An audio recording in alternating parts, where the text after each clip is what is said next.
Oke teman-teman, kembali lagi bersama saya. Dalam kesempatan kali ini kita akan belajar mengenai reaksi pada sel elektrolisis ya. Tentunya sel elektrolisis, reaksi pada sel elektrolisis itu tidak sembarang ya teman-teman. Itu mempunyai ada beberapa ketentuan yang teman-teman harus mengerti ya.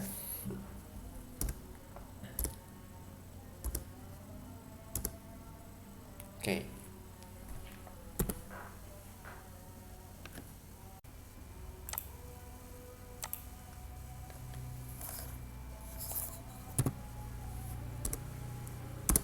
Oke. Jadi di sini kita melihat ada reaksi di katoda dan anoda yang berbeda. Ingat, kalau reaksi di katoda itu berarti katoda itu dihubungkan untuk sel elektrolisis ya. Sel elektrolisis itu katodanya itu dihubungkan ke kutub negatif. Sedangkan anodanya dihubungkan ke kutub positif. Oke, ingat ya. Kationnya itu dihubungkan ke kutub negatif, kalau anodanya dihubungkan ke kutub positif. Sehingga yang menghampiri kutub negatif itu adalah logam. Ya. Logam ataupun senyawa-senyawa spesi yang memiliki kutub positif, ya. Nah, ini ada kation. Kation itu ketika misalkan ada logam aktif dan yang terdapat di golongan 1A, 2A, Al dan Mn, itu yang tereduksi itu adalah air. Ya. Tapi teman-teman ingat, ketika logam di luar golongan 1A, 2A, Al dan Mn, itu yang tereduksi adalah logamnya itu sendiri. Ya. Nah, kalau misalkan di anoda berbeda. Anoda itu dihubungkan ke kutub positif. Artinya, yang menghampiri kutub positif adalah spesi-spesi yang bermuatan negatif. Ya. Satu contohnya gini, misalkan ada sisa asam oksi, itu adalah negatif.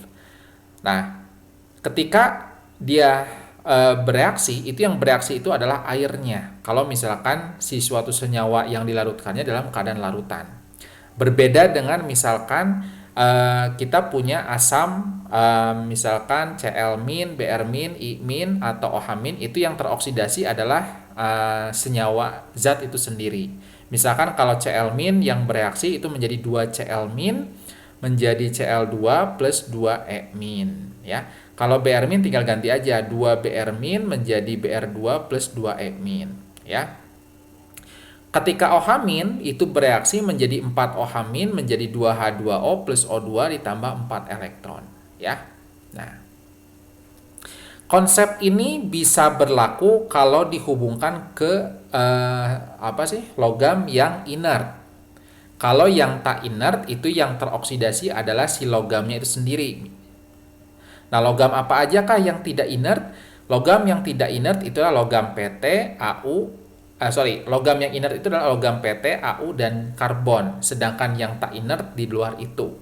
Ya, oke. Nanti kita coba ada beberapa soal yang kita bisa kerjakan. Ya, ini adalah larutan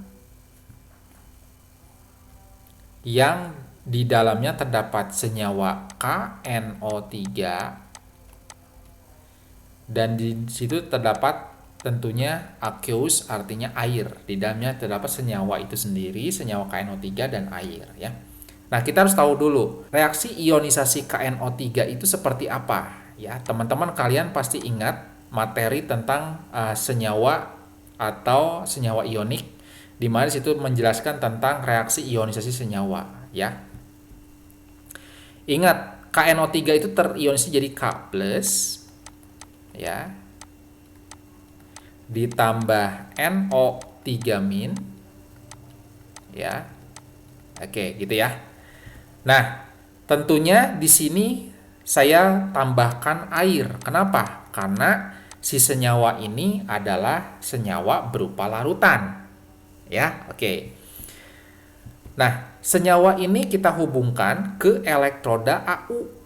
Nah, elektroda AU itu ingat, masuknya ke apa, teman-teman? masuknya ke elektroda inert. Artinya elektroda inert itu adalah si elektroda ini tidak ikut bereaksi, ya, tidak ikut mengalami reaksi elektrolisis, ya. Oke, jadi dia hanya sebagai perantara aja untuk pertukaran elektron, ya. Oke. Kita lanjut aja ke katoda.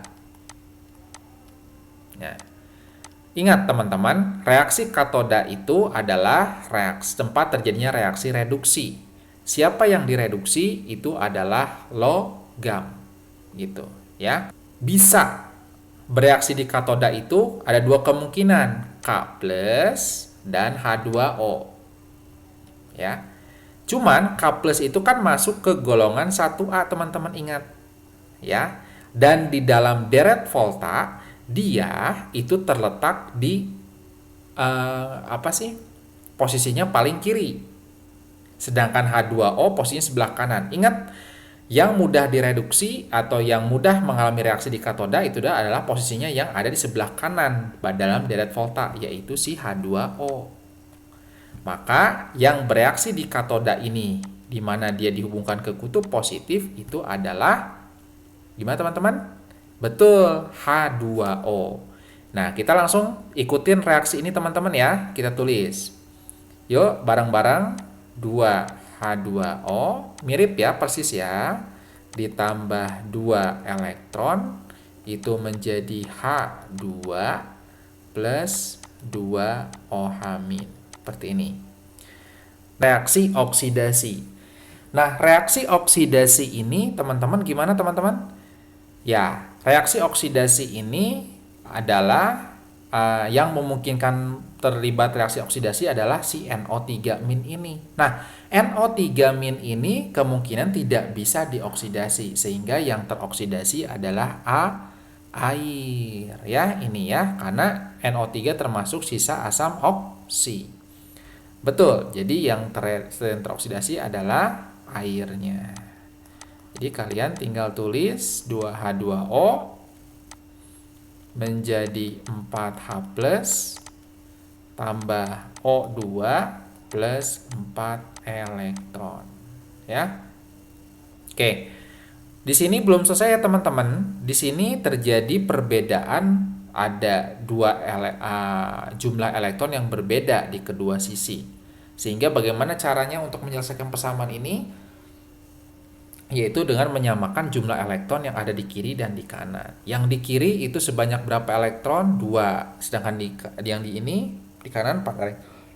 Sehingga yang atas itu harus dikalikan 2.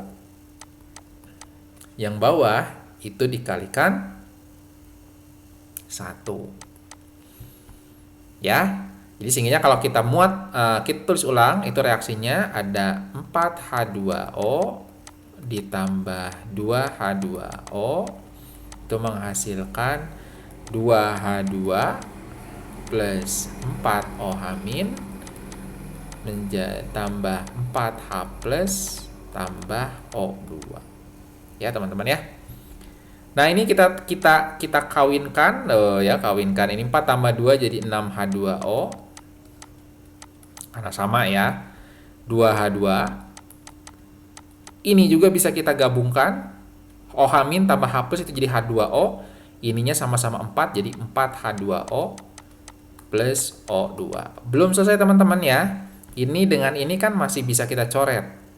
Ini habis, ini tinggal sisa 2. Jadi 2H2O menjadi 2H2 plus O2. Jadi jawaban yang ini hasil dari reaksi elektrolisis di katoda dan anodanya adalah senyawa yang ini ya hasilnya.